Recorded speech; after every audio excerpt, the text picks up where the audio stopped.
देखो थोड़ा सा और चर्चा हम लोग कर लेते हैं। कहता है कि भारत में जब एक से एक अलग अलग चीजों का उद्योग धंधा लगने लगा, ठीक ना, तो उसको नियंत्रण में रखने के लिए, ठीक, तो जैसे अंग्रेज टैक्स जैसे वसूलता था, तो टैक्स को वसूलने का ही एक तरीका, यहाँ पर राजस्व आयोग का गठन किया गया ताकि इन लोगों को अपने नियंत्रण में रख सके, ठीक ना।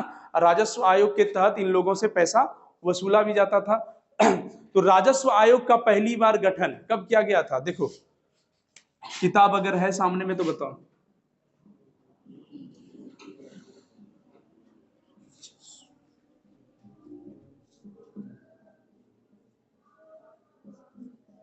मिला कहीं? 1921 ईस्वी में राजस्व आयोग का नियुक्ति किया गया था, 1921 में, ठीक ना, उस शुरू में उधरे दिया हुआ है, ठीक।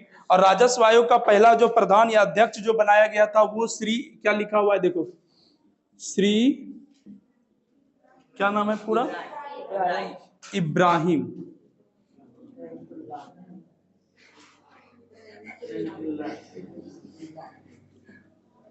रहीम। ये ऑब्जेक्टिव में आपको पूछा जा सकता है, ठीक ना। तो सोचो, सभी तरह के कल कारखाने, चाहे वो भारतीय हो या विदेशी मुल्क के लोग क्यों ना हो, ठीक ना, उसे लगान वसूलने के लिए राजस्व आयोग का गठन कर दिया गया, ठीक ना, ताकि उसको अपने नियंत्रण में रख सके। अब साथ ही बता रहा है, जिस समय भारत में नए नए उद्योग कल कारखाने लगा रहे थे, चाहे वो वस्त्र उद्योग हो, जूट उद्योग हो या अन्य तरह के उद्योग हो, ठीक, कहता है कि उद्योग धंधा जो है ना तभी ज्यादा डेवलप कर पाता है जब कोई उसको साइड से कोई वित्तीय संस्था उसको सहयोग करे, ठीक ना। तो उस समय बता रहा है कि ब्रिटिश के बहुत सारी ऐसी संस्था थी जो उद्योगपतियों को जो है ना ऋण देने का काम करता था। आज भी जो है, आज हमारी जो ये बड़ी बड़ी बैंक है, कॉमर्शियल बैंक, सब ये सब क्या करता है, तो बड़े बड़े उद्योगपति लोग इनसे कर्ज लेता है, ठीक ना, कर्ज लेकर के ही अपना उद्योग धंधा में लगाता है और फिर जाकर इसको जो है ना धीरे धीरे चुकाने का काम करता है। तो हर हर व्यक्ति अपने उद्योग धंधा को बढ़ाने के लिए कहीं ना कहीं से कुछ ना कुछ मदद जरूर लेता है। तो उस समय बता रहा है कि हमारे भारत की तो कोई बड़ी वित्तीय संस्था नहीं थी, ठीक ना, तो इंग्लैंड के ही कुछ ऐसे संस्था थे जो कर्ज देने का काम कर रहा था। तो उसमें से कुछ का नाम है bird higglers and company, Jordan screen company, ये सब तुम्हारी किताब में दिया है। तो ये सब क्या था? तो एक ऐसी वित्तीय संस्था थी जो बड़े बड़े उद्योगपतियों को क्या करता था? ऋण उपलब्ध कराता था। क्या करता था? हाँ। लेकिन भारत में भी भारतीयों का उद्योग धंधा ज्यादा डेवलप हो, इसके लिए भारत की भी बहुत सारी वित्तीय संस्था धीरे धीरे भारत में स्थापित किया गया। तो अब देखो हमारे भारत में जैसे कि पहला पंजाब नेशनल बैंक, कौन? देखो दिया है किताब में, कहीं पे होगा, देख खोज।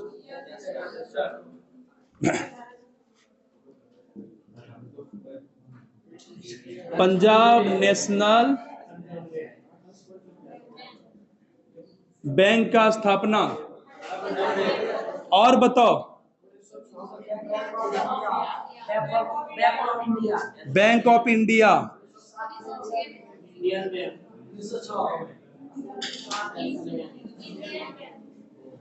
कब? 1906, गलत नहीं बोलना।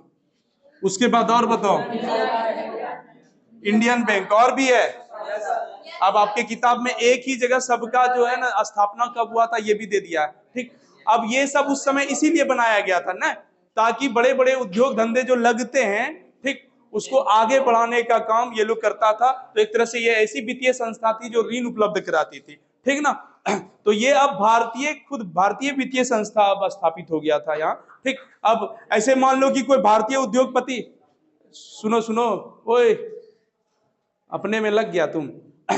अब मान लो कि कोई भारतीय उद्योगपति है, अपने कल कारखानों का विकास करना चाहता है और वो अंग्रेज द्वारा स्थापित ऐसी संस्था के पास पहुंचता था तो ऋण ही नहीं देता होगा, ठीक। जहां अंग्रेज का होता होगा वहीं पर लोगों को ऋण उपलब्ध कराता होगा। इसीलिए धीरे धीरे भारतीय वित्तीय संस्था, तो आपके किताब में और भी है, उसको एक बार देखना है, ठीक, कोशिश करना है एक बार पढ़ के इसके ईस्वी को भी याद कर लिया जाए,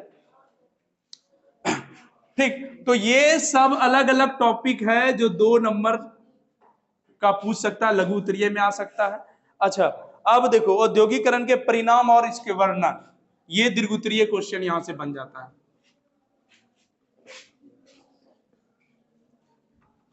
अगला टॉपिक है ना किताब में, देख क्या है।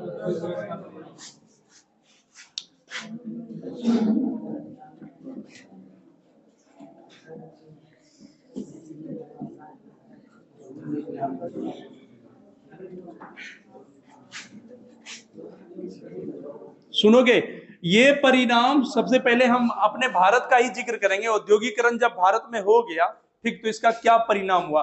तो अब देखियो, देखो टॉपिक बाय टॉपिक इधर दिया हुआ है। पहला परिणाम बताओ तो क्या दिया हुआ है।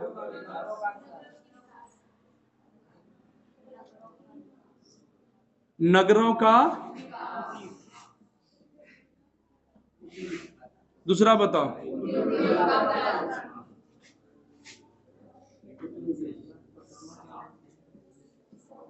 कुटीर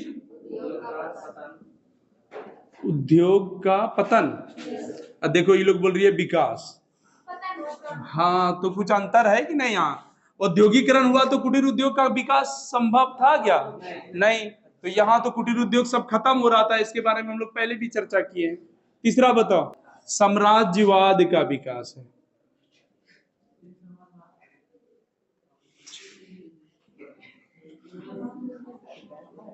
चलो और बताओ।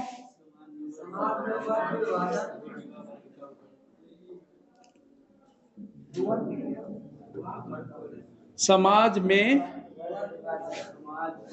वर्ग विभाजन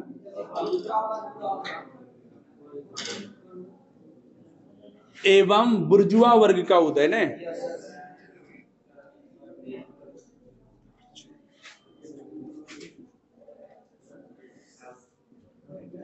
चल आगे बताओ।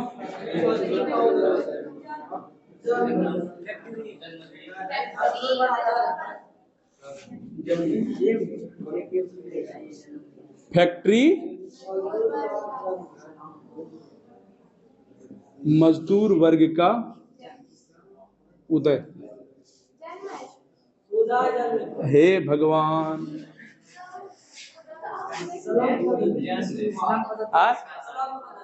स्लम पद्धति की शुरुआत क्या है?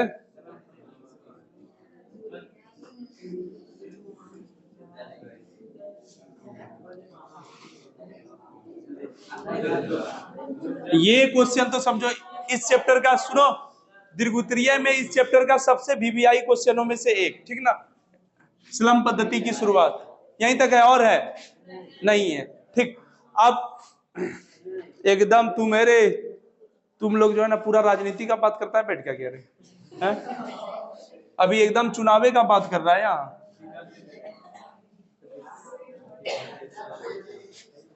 देखना बैठ के ये लोग खुद एग्जिट पोल यही निकाल रहा है कि कौन जीतेगा कौन हारेगा।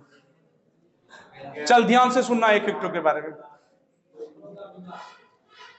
क्या बोले, ऐसा क्वेश्चन दीर्घोत्तरीय में पूछा जाता है, ठीक ना। अगर आपको ये पांचों टॉपिक, छो टॉपिक अगर याद रह जाता है, सब के बारे में सिर्फ सुनोगे ध्यान से ना, तो एकदम याद ही रह जाएगा, ठीक। जरूरी नहीं है कि आप इसको रटिए। सबसे पहले ऐसे भी हम लोग जानते हैं, जैसे ही औद्योगिकरण हुआ, औद्योगिकरण मशीनीकरण, न मशीनों की युगों का शुरुआत अपने भारत में जैसे ही औद्योगिकरण हुआ, तो बता रहा है कि जहां भी जिन चीजों का उद्योग धंधा लगाया गया, ठीक ना, वो धीरे धीरे नगरों का रूप लेने लगा।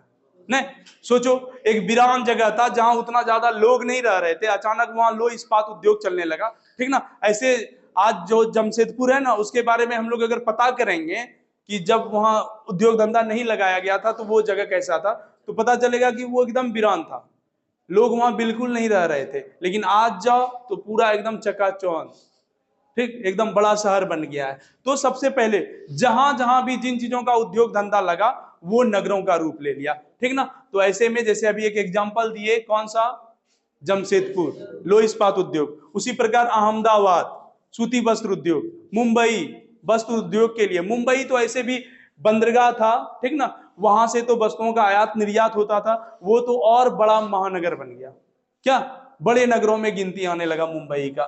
तो एक से एक उद्योग धंधा वहां लगाया गया, ठीक। और कुछ नगरों का नाम बताओ। जमशेदपुर हो गया था ये, और बताओ है, तो इसीलिए बोलते हैं किताब निकाल, देख और भी वहां है, सूरत, ठीक, धनबाद।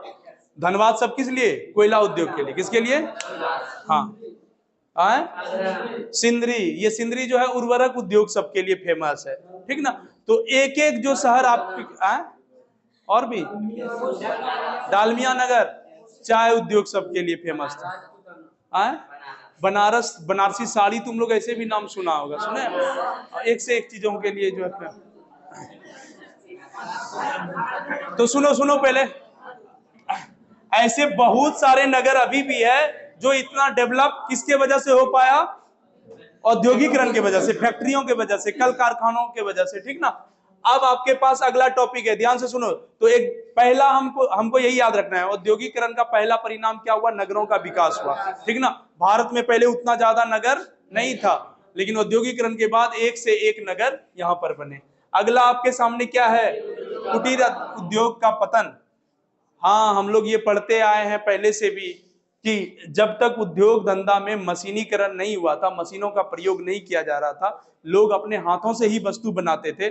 और सबसे ज्यादा हस्तशिल्प उद्योग अगर कहीं अच्छा होता था और ज्यादा बनता था तो वो हमारे इंडिया में, हमारे भारत में बनता था, ठीक। लेकिन जैसे ही औद्योगिकरण हुआ, कल कारखाने और मशीन लगे, तो इसमें ज्यादा पूंजी लगता था, एक एक लोगों की बस की बात नहीं थी मशीनों को खरीदना, ठीक ना। इसीलिए बता रहा है कि लोग धीरे धीरे, लोगों का धंधा पानी खत्म हो गया, क्योंकि मशीनों का बना हुआ चीज सस्ता मिलता था, नहीं, सस्ता भी और ज्यादा मात्रा में उपलब्ध होता था। ऐसे में धीरे धीरे हमारे भारत का कुटीर उद्योग क्या हो गया, खत्म हो गया। तो क्या याद नहीं रख सकते हो कि किस तरह से मशीन आने के बाद हमारा कुटीर उद्योग बंद हो गया, ठीक ना। तीसरा, औद्योगिकरण का और परिणाम क्या हुआ, साम्राज्यवाद का विकास। अच्छा, साम्राज्यवाद यानी एक ऐसा विचार, ऐसा सिद्धांत जो हड़प नीति पर होता है, ठीक ना। एक तरह से बोल सकते हैं उपनिवेशवाद और साम्राज्यवाद, ठीक। जब कोई राष्ट्र किसी दूसरे देश को अपने अधीन कर ले, वहां के संसाधनों को लूट ले, ठीक ना, राजनीतिक व्यवस्था खुद अपना कायम कर ले, तो वो साम्राज्यवादी भी कहलाता है। क्या कहलाता है? हाँ। तो देखो, बता रहा है कि अब कल कारखाने और मशीन जब करीब करीब यूरोपीय देशों में स्थापित हो गया, तो वो लोग ना जाने कितने ऐसे देश होंगे जिसको गुलाम बना लिया, ठीक ना। तो वही आपको बताया कि साम्राज्यवाद का विकास हुआ, हड़प नीति ज्यादा चलने लगा, ठीक ना। अलग अलग देशों को इन लोगों ने गुलाम बना लिया। जैसे ही पता चला कि अफ्रीका में ये चीज ज्यादा पाया जा रहा है, खनिज संसाधन है, चलो उसको अपने अधीन करो। भारत में ढेर पाया जाता है, भारत को अपने अधीन कर लो, ठीक। तो जो जो देश ऐसे थे जहां प्राकृतिक संसाधन, अन्य वस्तु के उत्पादन के लिए जो भी चीज बेहतर था, उन देशों को अपने कब्जे में कर लिया। तो यही इतना सा याद रखना है, साम्राज्यवाद के तहत, ठीक, औद्योगिकरण के बाद ही अलग अलग देशों को और ज्यादा गुलाम बनाना, हाँ, शुरू कर दिया। चल और बोल, समाज में वर्ग विभाजन और बुर्जुआ वर्ग का, ठीक। अच्छा, इस चीजों को भी एकदम ध्यान से सुनना, एकदम समझ में आ जाएगा, बहुत अच्छा से लिख सकते हो तुम लोग। समाज में वर्ग विभाजन एवं बुर्जुआ वर्ग का उदय, आपको यह बताया जा रहा है जब तक भारत में कल कारखाने और फैक्ट्री नहीं लगा हुआ था, हमारे भारत में ही नहीं, दुनिया के किसी भी देश में जब तक कल कारखाने और फैक्ट्री नहीं आया था, तब तक करीब करीब लोगों में समानता होता था। गांव के रहने वाले लोग करीब करीब एक जैसे होते थे, कोई बहुत ज्यादा पैसा वाला नहीं होता था और कोई ज्यादा गरीब भी नहीं होता था, ठीक ना।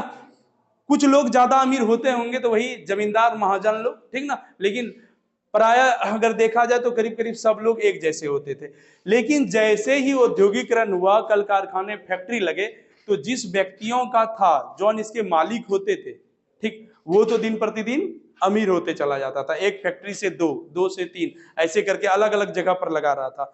लेकिन वहां काम करने वाले जो मजदूर वर्ग थे, श्रमिक वर्ग थे, उसमें कोई उन्नति नहीं होता था, उसका मजदूरी भी नहीं बढ़ाया जाता था, उससे ज्यादा काम भी लिया जाता था। पहले की अपेक्षा वो और ज्यादा गरीब हो गया। नहीं, जिस समय कुटीर उद्योग, लघु उद्योग चल रहा था, उस समय उन लोगों की स्थिति बहुत अच्छा था, ठीक, घर में किसी चीजों की कमी नहीं थी। लेकिन जब कल कारखाने और फैक्ट्री आए और वो लोग गांव से भागकर शहर काम की तलाश में आया, ठीक, तो बता रहा है ये लोग फैक्ट्री के मालिक के अधीन हो गए, अब इनका शोषण होने लगा, ये लोग गरीब हो गए, ठीक ना। अब अपने दैनिक उपभोग की चीज जो है ना, उनके लिए पैसा तक नहीं पुरने लगा था इन लोगों के पास। तो ये हो गया समाज के वर्गों का विभाजन। तो यहां देखो, एक तो हो गया पूंजीपति वर्ग, कौन, कल कारखाने फैक्ट्री के मालिक, वो कौन, पूंजीपति वर्ग। दूसरा कौन, हाँ, श्रमिक वर्ग, जो वहां काम करने वाले लोग होते थे। एक बुर्जुआ वर्ग कहा जाता है मध्यम वर्ग के लोगों को, बुर्जुआ वर्ग किसे कहते हैं? मध्यम वर्ग के लोगों को। मध्यम वर्ग के लोग वो जो थोड़ा बहुत पढ़े लिखे थे, शिक्षित थे, जानकार था, पैसा उसको कोई ना कोई स्रोत से थोड़ा बहुत आ जाता था, यानी निम्न वर्गों से थोड़ा स्थिति उनका अच्छा था, ठीक ना, तो वो क्या कहलाते थे? बुर्जुआ वर्ग। याद रखना, आपको पूछेगा ये बुर्जुआ वर्ग कौन थे, तो क्या बोलेंगे? हाँ, समाज के मध्यम वर्ग के लोग, ठीक ना। तो एक समय एक तरह से बोल सकते हैं कि उस समय जो शिक्षित लोग थे, जैसे कि मान लो कि कोई अगर पढ़ाने का काम कर रहा है, कोई अगर डॉक्टर है, तो ये सब जो है बुर्जुआ वर्ग के अंतर्गत आते थे, ठीक, जो जो थोड़ा बहुत जानकार होते थे। चलो, तो ये भी समझ में आ गया क्या? अब फैक्ट्री मजदूर वर्ग का उदय, तो थोड़ा सा पुनः आपको वही चीजों का चर्चा करवा रहा है। फैक्ट्री जैसे ही स्थापित हुआ, जब तक कल कारखाने यानी फैक्ट्रियां नहीं था, तब तक मजदूर कोई नहीं होता था, ठीक ना। हाँ, वो भले ही उसके पास पूंजी कम होता था, लेकिन सब अपने ही चीजों के मालिक थे। छोटा मोटा ही उद्योग अपना चल रहा था, लेकिन मालिक थे। लेकिन बता रहा है, जैसे ही फैक्ट्री का निर्माण हुआ, उसके बाद वो किसी के अधीन हो गए, वो मजदूर कहलाने लगे, ठीक ना। तो एक तरह से हम लोग बोल सकते हैं कि मजदूर वर्ग का जो उदय हुआ, वो किसके बाद से? औद्योगिकरण के बाद, कल कारखाने और फैक्ट्री के आने के बाद ही मजदूर वर्ग का उदय हुआ। अब लास्ट इसमें देखो क्या दिया हुआ है, स्लम पद्धति की शुरुआत। क्या? अब ये तो 2 नंबर में अलग से भी पूछ देता है, स्लम पद्धति से आप क्या समझते हैं। अब देखना, लेकिन कितना अच्छा टॉपिक है और कितना आसानी से इसको याद रखा जा सकता है, कोई रटने की जरूरत नहीं, ऐसे ही याद हो जाएगा।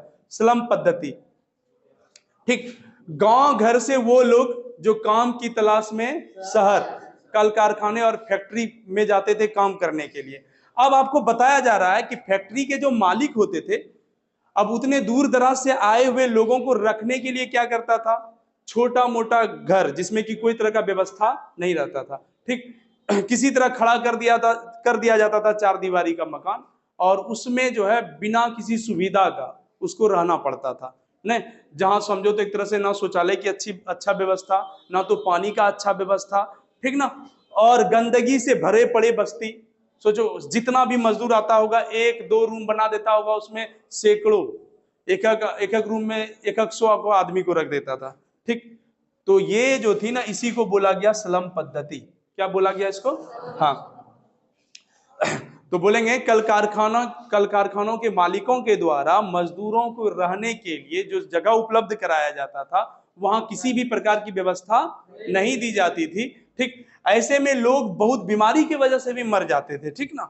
सोचो, आज भी तो हमारे बिहार के साथ ऐसा ही हो रहा है। आज भी तो हमारी सरकार है, अभी चुनाव का समय है, तो अभी सब सरकार वादा तो कर रहे हैं कि अगर हमारा सरकार बना तो पलायन रुकेगा, बिहार से पलायन रुकेगा। लेकिन सबसे ज्यादा बाहर जाके कमाने वाले कौन? बिहारी, ठीक ना। सबसे ज्यादा बाहर में अपमानित कौन होता है? बिहारी, ठीक। अलग अलग राज्यों में मारा पीटा जाता है इन बिहारियों को, ठीक। जिस समय महाराष्ट्र में जो इधर घटना हुआ, शिवसेना की पार्टी जो बिहारियों को हिंदी बोलने पर मार रहे थे, उत्तर भारत के लोगों को, ठीक ना, एक भी हमारे यहाँ के राजनीति करने वाले लोग एक भी कुछ नहीं बोल रहे थे, ठीक। तो सोचो, क्यों नहीं बोलते हैं, क्यों नहीं आगे कुछ काम करते हैं, ठीक। अभी वोट का समय आ रहा है, तो सब आपको दिलासा देगा कि हमारी सरकार आने दो, कुछ तो बढ़िया करेंगे। चलो, हम बांका वासियों के लिए कब? 11 तारीख। हाँ, अब इसमें से तुम लोग बताओ किसके बारे में नहीं, थोड़ा सा भी अब तुम सोच विचार के लिख सकते हो। औद्योगिकरण के बाद नगरों का विकास हुआ, कुछ नगरों को याद रख के लिख सकते हैं कि नहीं इसके बारे में, कि हाँ नगर तो बहुत बन गया, जहां जहां जो कुटीर उद्योग का पतन हो गया, ये भी पता है तुम लोगों को कि कैसे छोटा मोटा उद्योग खत्म हो गया। साम्राज्यवाद का विकास, क्या बाहर, हाँ, हड़प नीति, ये जितने भी बड़े बड़े औद्योगिकरण वाले देश थे, वो लोग जो है छोटे छोटे देश को क्या करने लगा? गुलाम बनाने लगा। समाज में वर्ग विभाजन और बुर्जुआ वर्ग का उदय, समाज हमारा कई टुकड़ों में, 3 वर्गों में बट गया करीब करीब, जो हम लोगों ने समाजवाद और साम्यवाद चैप्टर में भी पढ़ा था। हाँ, वहां 2 वर्ग था, लेकिन यहाँ समझो एक मध्यम वर्ग तीसरा आ गया। ऐसे तो एक गरीब वाला मजदूर वर्ग ही हो गए, और पूंजीपति वर्ग वही फैक्ट्री के मालिक लोग। फैक्ट्री में मजदूरों का उदय किस प्रकार हुआ ये भी पढ़ लिए। स्लम पद्धति की शुरुआत क्या थी, ठीक ना। तो स्लम पद्धति की जो शुरुआत हुआ वो किसके बाद? औद्योगिकरण के बाद ही, ठीक ना। लोग मिट्टी के ही घर में रहते होंगे, लेकिन बड़ा सुरक्षित रहता था, हर चीज का व्यवस्था रखता था, लेकिन ये दूर गांव से शहर की ओर गया कमाने के लिए, वहां इसका बड़ा गलत तरीके से शोषण हो रहा था, ठीक ना। तो चलो ये तो हो गया। अगला टॉपिक क्या है? अगला क्या है? मजदूरों की।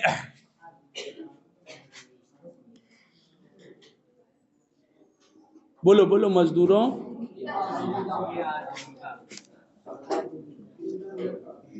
क्या बोला रे?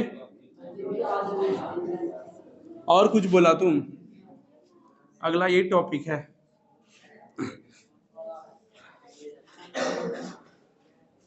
फैक्ट्री प्रणाली की शुरुआत, मजदूर वर्गों का उदय। ने अब देखो वो मजदूरों का जीवन यापन कैसे हो रहा था, थोड़ा सा इसमें आपको बताया गया है। यहां मजदूरों के जीवन को लेकर सुनोगे ध्यान से, यहां मजदूरों का जीवन कैसे व्यतीत हो रहा था, ये थोड़ा सा इंग्लैंड का भी घटना दिया गया है, ठीक ना। और आपके भारत में भी क्या हो रहा था मजदूरों के साथ, किस प्रकार उसके साथ अत्याचार हो रहा था, कैसे उसका शोषण हो रहा था, थोड़ा उसके बारे में भी बताया गया है, ठीक।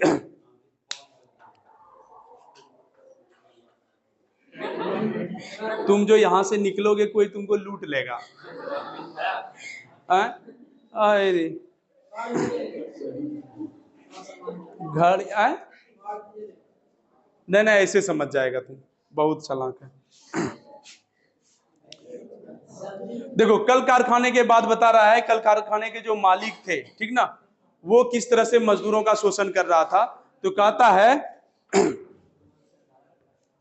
अच्छा सुन ले ऐसे, मजदूर बता रहा है कि लोग मजदूर तो बन गए, इनकी आजीविका बड़े बड़े उद्योगपतियों द्वारा प्राप्त वेतन पर निर्भर था। औरतों और बच्चों से 16 से लेकर 18 घंटा काम करवाया जा रहा था, ठीक ना। सोचो आज हमारे यहाँ कोई भी कहीं काम कर रहे हैं तो कितना, 8 घंटा 6 घंटा, ठीक, यही है लिमिट। और इससे ज्यादा करवाइएगा तो उसके लिए बोनस देना होगा, नहीं। लेकिन उस समय सोचो फैक्ट्री के मालिक आपको बता रहा है कि करीब बच्चों से और औरतों से भी 16 से लेकर 18, जो नौजवान होगा पुरुष वर्ग के लोग होंगे उससे तो दिन दिन भर कामें करते रहो, ठीक ना।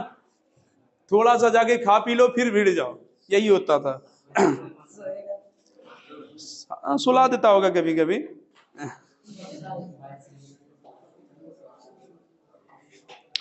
तो देखो बता रहा है उस समय, सुन लो, उस समय इंग्लैंड में भी कानून मिल मालिकों के पक्ष में थे। मजदूर की लाचारी यह थी कि वे अपने गृह उद्योग की तरफ लौट नहीं सकता। देखो कहता है कि उस समय जो जिसका सरकार भी होता था ना, वो भी मिल मालिकों को ही साथ देता था, क्योंकि उससे उसको टैक्स ज्यादा आता था, ठीक। और मजदूर के साथ लाचारी ये था कि वो पुनः घर नहीं लौट सकता है, कि घर अगर जाएंगे तो करेंगे क्या, दूसरा उद्योग धंधा तो कुछ कर ही नहीं सकते, ठीक। जो भी अच्छा कारीगर था शिल्प उद्योग, ठीक, हस्तशिल्प उद्योग जो भी जान रहे थे, अब उसका बिकने वाला तो था नहीं, ठीक ना, क्योंकि अन्य चीज जो है मशीनों का बना हुआ सस्ता में मिल रहा था, ये भी दिक्कत हो रहा था। देखो ऐसे में बता रहा है कि ये मजदूर लाचार और बेबस होकर अंततः क्या करता है, एक झुंड बनाता है, झुंड बनाकर मशीनों का तोड़ फोड़ करना शुरू कर देता है कई जगह पर। अब धीरे धीरे इन लोगों के मन में, समय पर वेतन नहीं दे रहा है, समय पर छुट्टी नहीं दे रहा है, तो ऐसे में कुछ मजदूरों ने मिलकर संगठन बनाना शुरू कर दिया, ठीक। अब देखो मजदूर वर्गों का यूनियन बनेगा आने वाले समय में, जब आप उसको प्रताड़ित कर रहे हैं, उसकी मजदूरी को रोक रहे हैं, तब कहीं ना कहीं ये संगठन बनकर मजबूत होगा, ठीक, और फिर अपनी मांग को रखेगा। आज जो हम बोलते हैं कि हमारे यहाँ 6 घंटा तक लोगों को काम करने का अधिकार है, 6 घंटा से ज्यादा के लिए उसको अलग से पैसा देना पड़ता है, तो ये सब जब तक मजदूरों ने संघर्ष नहीं किया, लड़ाई नहीं किया, तब तक ये नियम नहीं बना होगा। अगर वो लोग नहीं लड़ते तो शायद अभी तक उसी प्रकार शोषण होता, ठीक ना। तो ये आपको बताया जा रहा है कि मजदूर और बेरोजगार कारीगरों ने झुंड बनाकर घूमना शुरू किया, मशीनों का तोड़ फोड़ करना शुरू कर दिया। यूरोप में ऊन काटने वाली महिलाओं ने भी मशीनों पर इसी प्रकार प्रहार करना शुरू कर दिया, यहां तक कि महिलाएं भी प्रताड़ित होकर, ठीक, वो लोग भी ग्रुप बनाकर ऐसे ही मशीनों का तोड़फोड़ करने लगा, जगह तगह आग भी लगाने लगा, ठीक, ये सारे चीज होने लगा।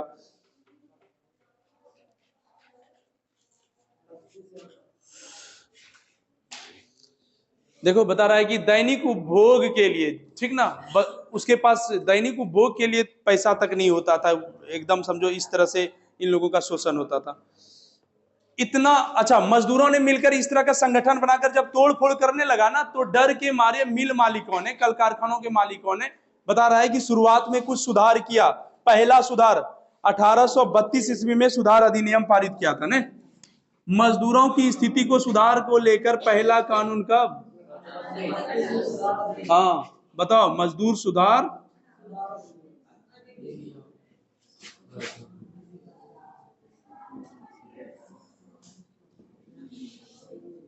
कहां पर रे? ये ब्रिटेन की बात हो रहा है, कहां पर?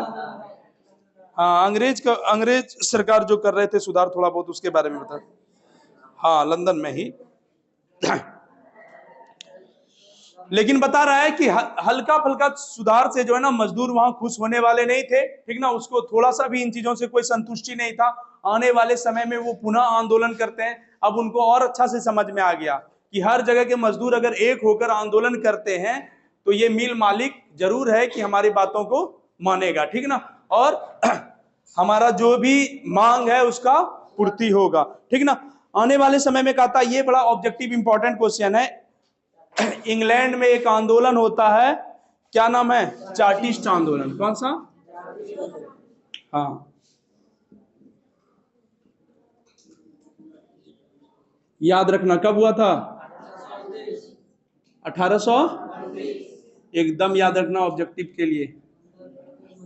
ये पूछ देता है चार्टिस्ट आंदोलन किस देश में हुआ था, क्या बताओगे? इंग्लैंड। कब हुआ था? अच्छा, अब पूछेगा चार्टिस्ट आंदोलन का क्या उद्देश्य था, तो बोलेंगे ये मजदूरों द्वारा किया गया एक ऐसा आंदोलन था जहां अब वो मांग कर रहे थे कि सरकार बनने के समय चुनाव में हो, चाहे वो वोट देने का अधिकार हो, वो सब हम लोगों को मिलना चाहिए, ठीक ना।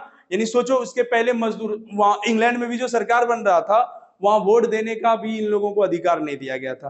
तो चुनाव लड़ने का, वोट देने का, हर चीजों का अधिकार हम आम लोगों को दिया जाए, मजदूरों को भी दिया जाए, ठीक ना। और इसके तहत इन लोगों ने और भी मांग किया कि हमारा वेतन बढ़ाया जाए, छुट्टी जो है हम लोगों को, यानी कोई मजबूरी हो तो हम लोगों को उस पर छुट्टी भी मिलना चाहिए, ठीक। तो एक तरह से याद रख सकते हो ना, चार्टिस्ट आंदोलन इंग्लैंड में, जहां पर अंग्रेजों ने काफी मांग रखा, ठीक ना। ये याद रखना, अंग्रेजों ने नहीं रे, किसने रे? मजदूरों ने काफी मांग रखा, ठीक।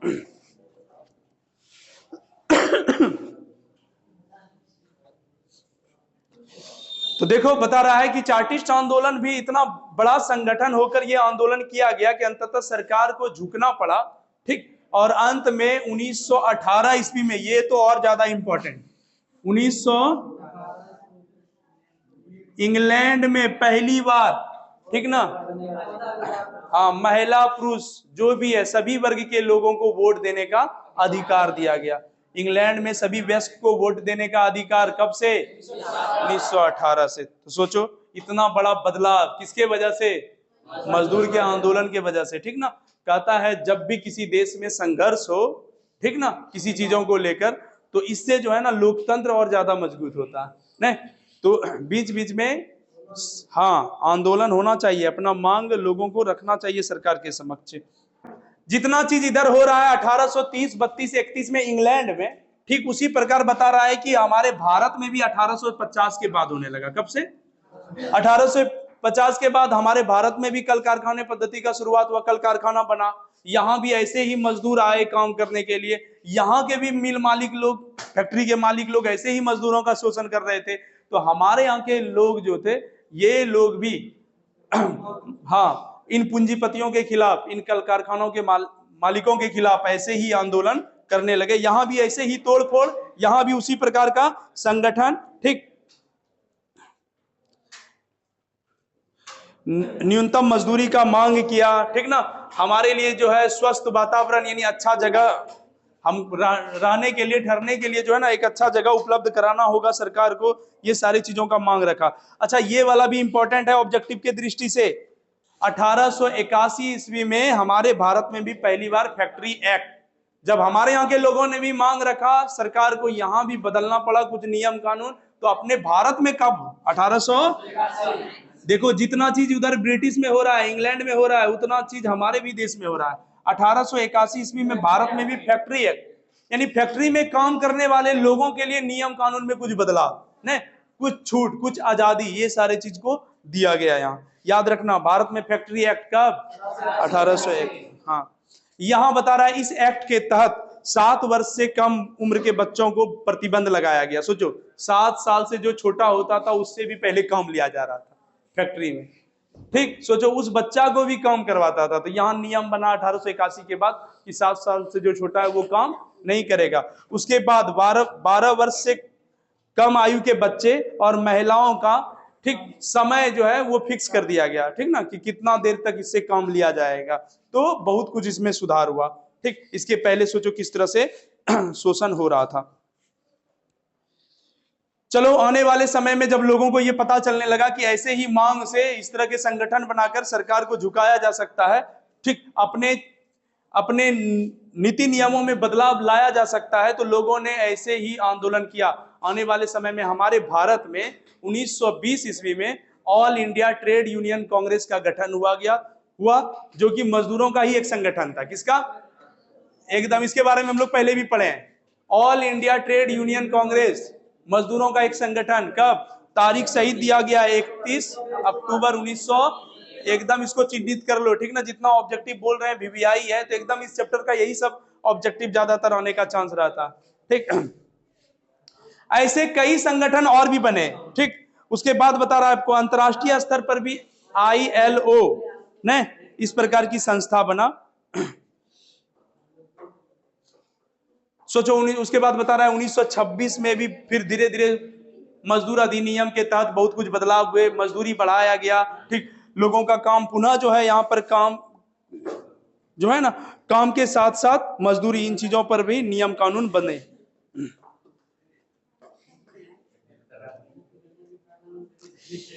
अच्छा, ज्यादा अब नहीं जानना है इसमें कुछ। द्वितीय विश्व युद्ध का दौरान बता रहा है, जब द्वितीय विश्व युद्ध कब से कब तक, 1939 से लेकर, हाँ, इस समय बता रहा है कि भारत में उद्योग धंधा थोड़ा सा पुनः डेवलप हुआ। वो कैसे? कहता है कि इसके पहले तक जो भी उद्योग धंधा यहाँ लग रहा था उसमें ज्यादातर ब्रिटिश के ही बने हुए मशीन यहाँ आ रहे थे, लेकिन द्वितीय विश्व युद्ध के बाद अमेरिका जैसे देशों से भी भारत का दोस्ती हुआ और यहाँ के उद्योगपति लोग, ठीक ना, धीरे धीरे उन लोगों अमेरिका से दोस्ती करके वहां से भी मशीन तशीन बने हुए आने लगे, ठीक ना। तो इसके बाद भारत में और ज्यादा उद्योग धंधा डेवलप होने लगा था।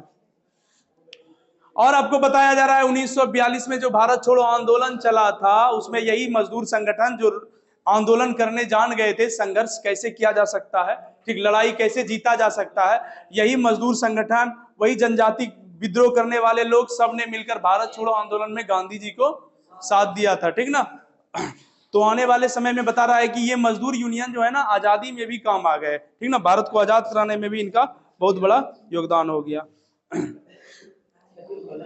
अच्छा, एक इंपॉर्टेंट और 1948 ईस्वी में न्यूनतम मजदूरी कानून बना था। 1948 में भारत में पहली बार सभी लोगों का कम से कम न्यूनतम मजदूरी क्या होना चाहिए, इसको लेकर कानून कब बना?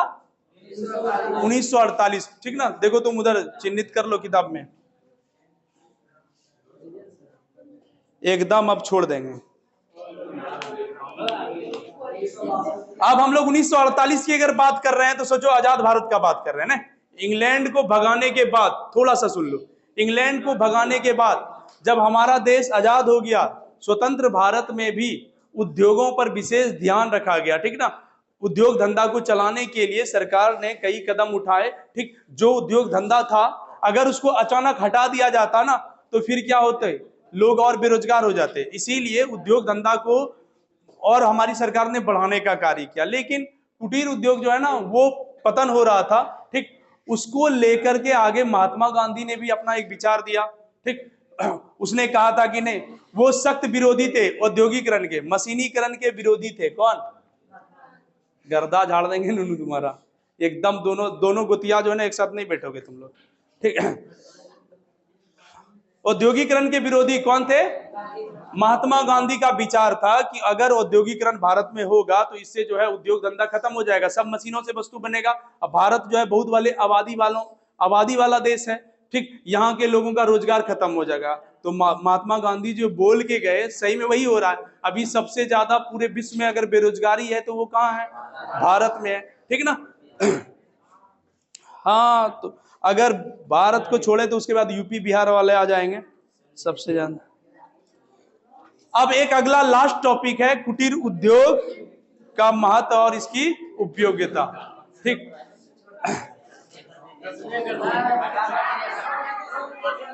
चलो सुनो, एकदम खत्म हो जाएगा आज, एकदम खत्म हो जाएगा।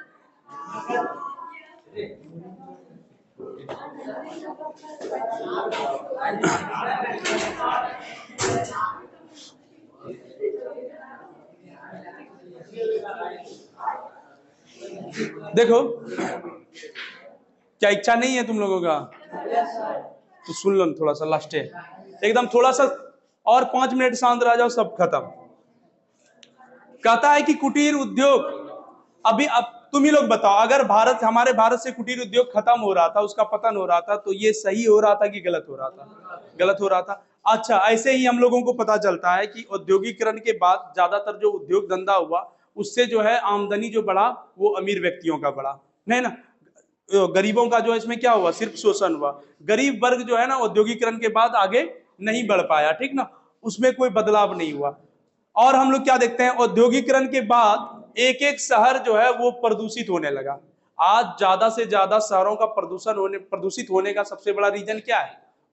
कल कारखाने और फैक्ट्रियां, ठीक ना। जहां इन वस्तुओं का निर्माण होता है वहां कई तरह के अपशिष्ट चीज जो है, जैसे कि पानी को गंदा कर देना, शहर में जो है ध्वनि प्रदूषण ज्यादा होना, ठीक ना, जहरीली हवाओं का बहना, ये सब किसके वजह से? उद्योग धंधा के वजह से।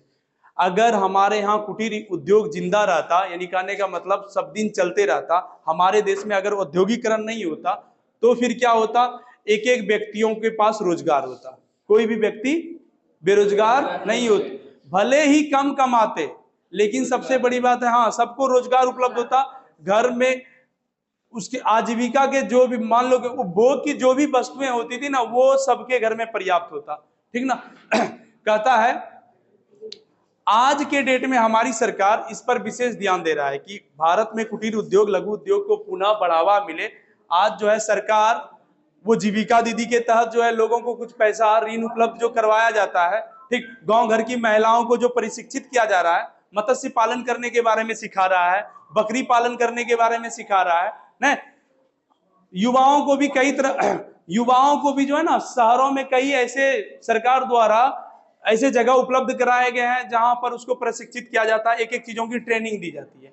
अगर वो आप प्रशिक्षण ले लेते हैं, आप उसको अगर पूरी तरह से उसका कोर्स कर लेते हैं तो सरकार जो है फिर बैंक के माध्यम से आपको पैसा भी कुछ उपलब्ध कराता है, ठीक, ताकि आप उन पैसा से छोटा मोटा खुद अपना रोजगार उपलब्ध हासिल कर लें। तो इससे क्या होगा ना, इससे क्या होगा कि आम लोग, गांव घर के सभी लोगों को नौकरी तो सरकार ऐसे फैक्ट्रियों में या फिर सरकारी नौकरी उपलब्ध नहीं करा पाएगा, लेकिन कुटीर उद्योग और लघु उद्योग से जो है एक एक गांव के लोगों की गरीबी खत्म हो जाएगी, ठीक ना। समाज जो है, समाज में बहुत बड़ा सुधार होगा, लोगों में समानता आ जाएगी, और सबसे बड़ा जो बदलाव होगा ना वो क्या होगा? पर्यावरण जो है ना वो उतना ज्यादा दूषित नहीं होंगे। हमारे उपभोग की, यानी कहने का मतलब हमारे जरूरत के हवा, पानी, ये सारे चीज, भूमि, ये सब जो दूषित हो रहा है इनका बचाव होगा, ठीक ना। तो लघु उद्योग और कुटीर उद्योग हम भारतीयों के लिए तो बहुत ज्यादा ही उपयोगी है। यही वो उद्योग था जो भारत को एक समय अर्थव्यवस्था में बहुत आगे बढ़ाया था। व्यापार वाणिज्य में सबसे ज्यादा समृद्ध देश जो था वो कौन था? हमारा भारत। लेकिन जैसे ही लघु उद्योग कुटीर उद्योग हमारे देश का बंद हुआ तो सबसे ज्यादा गरीब वाले देशों में से हम लोग गिने जाने लगे। हमारे यहाँ ही सबसे ज्यादा बेरोजगारी होने लगा उपलब्ध, ठीक। तो अब एक बार आपको क्या करना है, इस जो पूरा का पूरा दिया है कुटीर उद्योग लघु उद्योग, इसको एक बार पढ़ना है, ठीक, और फिर इससे रिलेटेड एक क्वेश्चन तैयार करके अपने से लिखना है। एक तो पहले ये औद्योगिकरण का क्या परिणाम हुआ, ठीक, उसके बाद अगला टॉपिक क्या था, हाँ, मजदूरों की आजीविका पर क्या असर पड़ा था, ठीक ना, मजदूर कैसे अपना जीवन यापन कर रहे थे। और एक क्वेश्चन लास्ट वाला कौन, कुटीर उद्योग और उसकी उपयोगिता, ठीक। क्या है इसमें, भारत में कोयला उद्योग का आरंभ कब हुआ था, 1814 होगा, वो गलती से प्रिंट हो गया है, गलत लिखा गया, उसको सही कर लो, ठीक ना। अब देखो सारा इसका ऑब्जेक्टिव और सुनो ऑब्जेक्टिव और लघु उत्तरीय ये बना के आओगे, ठीक, कल जो है ना दिखाना, देखेंगे हम कौन कौन बनाया। अच्छा देख एक बार लघु उत्तरीय का सब क्वेश्चन देख कितना इजी सब है। पहला क्वेश्चन, औद्योगिकरण से आप क्या समझते हैं, एकदम ऐसे लिख सकते हो। दूसरा, औद्योगिकरण ने मजदूरों की आजीविका को किस तरह प्रभावित किया। सलम पद्धति की शुरुआत, न्यूनतम मजदूरी कानून कब बना, अभी चर्चा हुआ था, ठीक ना। कोयला उद्योग और लौह उद्योग के बारे में लिखना है, ठीक। तो कम से कम लघु उत्तरीय सब ठो जवाब जरूर लिख के लाना इसका। और इस तरह से आज हम लोगों का कौन सा चैप्टर खत्म, 5वां चैप्टर खत्म, ठीक ना। अच्छा क्या करोगे, अगला विषय क्या होना चाहिए, सिविक्स। चलो कल से हम लोग सिविक्स ही पढ़ेंगे। सिविक्स का कितना चैप्टर, हाँ